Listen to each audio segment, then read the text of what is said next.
करमदीन एक गरीब किसान था जो एक छोटे से गांव में अपने 3 बेटियों के साथ रहता था। वो अपनी जमीन पर काम करता, खेतों में फसलों की देखभाल करता और कभी कभार गांव के दूसरे किसानों के साथ मिलकर काम करता था। मगर उसकी जिंदगी में कुछ अजीब बात थी जो गांव वाले हमेशा नजरअंदाज करते थे। करमदीन की 3 बेटियां थीं, नाहिदा, सदफ और फातिमा। ये तीनों बच्चियां बहुत खूबसूरत थीं, लेकिन गांव वालों को उनकी आवाजों में एक अजीब सी सरसराहट महसूस होती थी, जैसे वो कोई गैर मामूली हस्ती। एक दिन करमदीन की जमीन पर काम करते हुए एक अजीब हादसा पेश आया। वो खेतों में हल चला रहा था जब अचानक उसका हल किसी नरम चीज में फंस गया।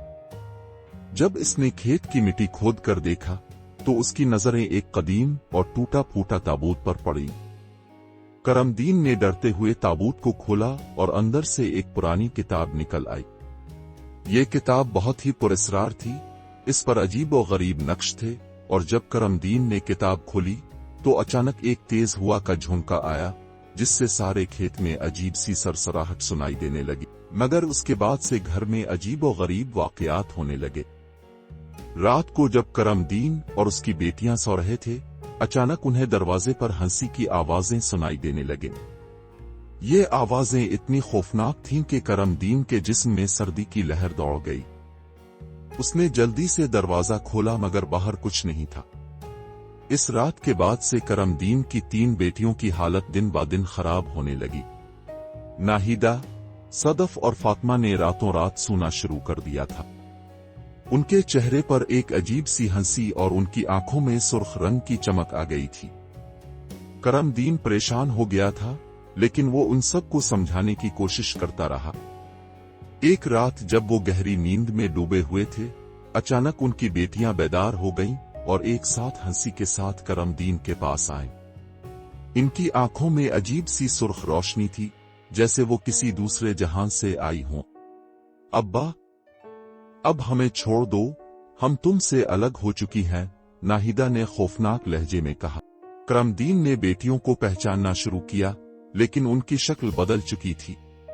वो किसी और की तरह नजर आ रही थीं, जैसे वो वाकई इंसान न हो। करमदीन के अंदर एक खौफ का तूफान अलिफाटेने लगा।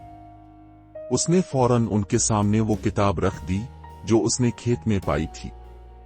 किताब के सफ़हात खुद ब खुद खिलने लगे और एक पुरस्कार आवाज आई, जो ये किताब पढ़ लेगा वो हमारे जाल में फंस जाएगा। करमदीन ने खौफ के मारे किताब को फेंक दिया, मगर इसका असर पहले ही उनकी बेटियों पर हो चुका था। अब वो बेटियां रात के वक्त घूमने लगे और गांव के लोगों के बारे में सुना गया था कि वो चांदनी रातों में जाकर उनसे अजीब सवालात करती हैं। गांव वाले उनकी मौजूदगी से डरते थे और वो समझते थे कि ये तीनों लड़कियां दरअसल एक पुरस्कार ताकत की जेरे असर हैं। करमदीन की जिंदगी मजीद तकलीफ दे हो गई।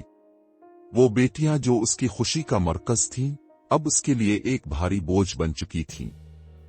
एक रात करमदीन ने फैसला किया कि वो उन बेटियों को किसी तरह इस खौफनाक जाल से आजाद करेगा। वो गांव के बुजुर्ग के पास गया, जिन्होंने इसे बताया कि ये किताब किसी कदीम जादूगर का तोहफा है और ये तुम्हारी बेटियों को उन जादुई मखलूक में तब्दील कर चुकी है। उनका इलाज एक खास रस्म से हो सकता है। करमदीन ने तमाम जुर्रत जमा की और एक रात जब चांद पूरा था, इस रस्म के लिए तैयार हो गया। इस रस्म के दौरान जैसे ही इसने किताब के कुछ मखसूस सफ़हात पढ़ने शुरू किए, एक खौफनाक मंजर सामने आया। किताब में मौजूद जादू ने पूरे घर को अपनी लपेट में ले लिया। दरवाजे बंद हो गए और करमदीन की बेटियां अचानक एक जबरदस्त आवाज के साथ वापस आ गईं।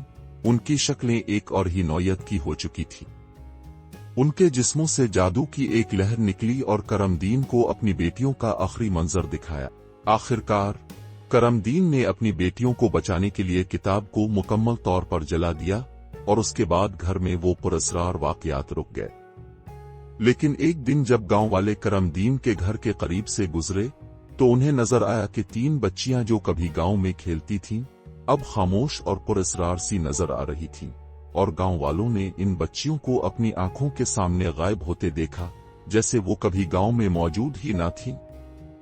करमदीन का दिल टूट चुका था, और उसने समझ लिया था कि कभी कभी बाज़ चीजें तकदीर के हाथ में होती है। वो जादू की किताब अब भी कहीं इसके ज़हन में मौजूद थी और वो हमेशा अपने बेटियों के गम में डूबा रहता था।